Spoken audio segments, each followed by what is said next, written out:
Kay Bongo muna tayo mga kababayan para sa pang-apat nating topic. Bongo! Grabe, ibang klase hindi ko ho alam mga bossing ha, pagpasensyahan nyo na. Kung saan hinuhukay, hinahagilap ni Panelo yung mga sasabihin niya doon sa mga interview niya mga bossing. Oh. Malupit ka, Panelo. Ilalampaso ha. Ito din ba yung kagaya din ba nung iniisip mo nung ikaw ay tumakbo bilang senador? No, na ilalampaso ko tong mga ito. Tapos ang naging ending, parang hindi ka man lang nakatuntong sa top 25. Parang ang pangalan mo nandoon lang sa 28, 27. Oh, ang layo sa katotohanan. Kagaya nitong sinabi mo. Oh, ano sabi ng balita? Oh, sinigurado ho muna namin 'to. Tingnan mo nga kung totoo 'yun. Parang loko-loko eh. Parang sira ulo ang sinasabi eh. No? I-check nyo muna, baka mamaya fake news yung sinabi ni Roque, ni ano na yan, ni Panelo. Ma'am Kawamura Dayanara, Invisible TV, bago nyo malampaso si PBBM, mga DDS, dadaan muna kayo sa aming mga loyalista. O ha? Palakpakan natin si ano, may palakpak ba ako dito? Wala. hindi kasi ako gumagamit. Ay, oh, wag na tayo magganyan mga kababayan. So sabi sa balita, si Dabi ni Attorney Panelo, Salvador Panelo, na kung tumakbo raw bilang Pangulo, si Senator Bongo. Oh, ayan ha. Ang tawag dyan ni Robin Padilla, General Bongo. Sabi ko, anong nangyari? Paano naging general to? Palugaw lang naman yung hilig nito. Kung tumakbo raw bilang Pangulo si Senador Bongo noong 2022 election, matatalo raw nito si Pangulong Bongbong Marcos Jr. Ayan. Ilalampaso, mga kababayan. Ano? Bakit hindi tumakbo? Yun pala ang pakiramdam ninyo. Anong nangyari? Bakit hindi tumakbo? Sayang naman yung pagkakataon. Ngayon tuloy. Problemado. Baka hindi makabalik sa Senado. Ano ho? Si Bato, si Bongo, si Philip Salvador. Mukhang imposible talaga makapasok sa Senado. Di ho ba? Kung tumakbo ka nun, nalaman namin kung talaga ba na ilalampaso si PBBM. Ayan headline. PBBM talo sa 2022 presidential race kung kinalaban ni Bongo. Ni Panelo.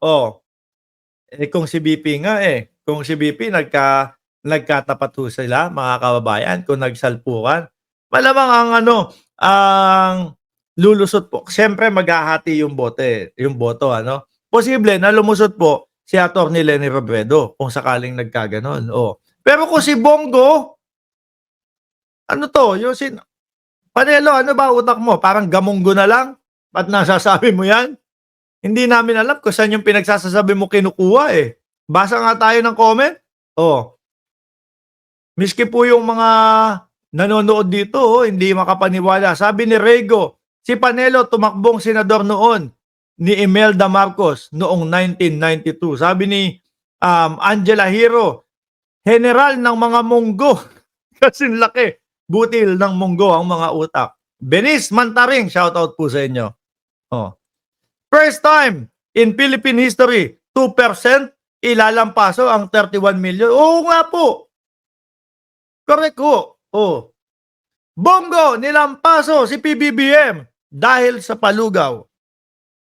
Kung yan nga yun sa pagkasenador na lang, mukhang hindi ka pa mag-top 1 Nasa pang ilan ho yung numero ni Bongo, mga kababayan? 8 hanggang 12? 7, 7 hanggang 12? Posibleng malaglag pa. Sandamakmak na yung pinakalat mong tarpaulin, ha? Hindi pa umaalingasaw yung pangalan mo. Hindi pa umaalingaw-ngaw talaga. Lalamunin po yung mga yan, mga kababayan. Nung mga tumatakbo po. Nung mga kandidato ngayon. Speaking of tatakbo, eto susuportahan ko 'to, 'no, dahil ako kilalang kilala ko 'tong tao na 'to. Si Mark Gamboa, mga kababayan, si Models of Manila, hmm, ninong ng anak ko 'yan, 'no? Graduate po 'yan kung hindi ako nagkakamali, La Salva o Ateneo, si Mark Gamboa ng Models of Manila, ha? Tumatakbong senador. Oh, Mark, alam ko naman, mapapakinggan mo 'to. Suporta kita, pre. Kilala kong tao 'yan at ang hanga rin ng tao na talaga na 'yan, kapagka nagkukuwentuhan kami, gusto niya talagang umangat ang Pilipinas, mga kababayan. Susuportahan po natin 'yan, mga bossing, oh. Pero ito, kay Bongo, 'wag na lang. Ay, kayo-kayo na lang, 'no? Malabo. Tapos sasabihin niyo PBBM tatalunin kung tumakbo. Dapat tumakbo na kasi sila. Oh, sabi ni OFW Mommy Lovely, Ateneo graduate, oh. 'Di ba? Ateneo graduate si Models of Manila. Ano masasabi niyo dito, mga kababayan, sa pinagsasasabi ni Panelo? At hindi lang po 'yan, mga kababayan, ha. Hindi lang po ito. Meron pa pong mga sinabi yan ito, oh. Oh, gusto nyo? Robin Padilla, the future president daw po, mga bossing. Oh, yan, mamayang konti, no? Mamayang konti pag-uusapan na natin yan. Sabi ni sabi ni Rosario, biggest jokes of the century ba to? Payaso to the max.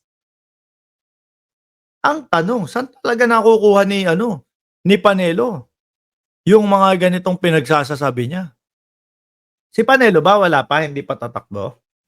Siguro nadala na po, no, nung 2022. Naging popular lang si Bongo dahil sa mga Duterte at dahil sa mga kontrobersiya na kinakaharap nila ng mga kaibigan nila. Oo nga. Umattend na ba siya sa Congress? Hindi pa din. Wala pa din ho siguro, mga bossing, ano? Oh, tuloy na tayo doon sa isang sinabi na naman po ni Panelo, mga kababayan. May dagdag si Panelo diyan. Ito, Panelo ulit. Robin Padilla might be our future president. Diyos ko po, Lord. Robin Padilla might be our future president. Payag kayo noon?